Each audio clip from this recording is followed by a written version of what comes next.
François Hollande, ce qui n'est pas ma tasse de thé, et Angela Merkel s'étaient mis d'accord, avaient négocié seuls, d'ailleurs seuls, c'est-à-dire la France et l'Allemagne, et on avait obtenu un cessez-le-feu, c'est ce qui avait donné les accords de Minsk dans le Donbass. Et ces accords de Minsk, bon an, mal an, ont évité que le conflit reprenne pendant 8 ans. Voilà, moi ce que j'attends tout simplement, c'est que la France n'attende pas l'avis des 26 autres pour bouger. La question que les Français doivent comprendre, c'est est-ce que notre pays a encore une diplomatie, ou est-ce qu'on est le Porto Rico désormais des États-Unis, à attendre que M. Biden nous donne des ordres et en réalité à suivre tout simplement la politique américaine.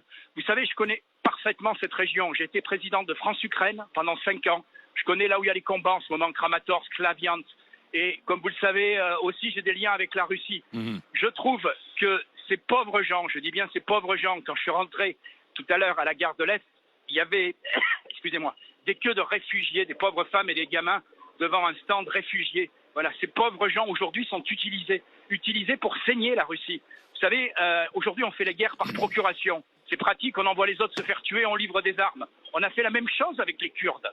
Quel est le rêve des États-Unis aujourd'hui? C'est de saigner la Russie. Quel est le rêve d'une partie des Européens? C'est tout simplement d'affaiblir la Russie. Les Ukrainiens font le boulot, on livre des armes et pendant ce temps on part en vacances.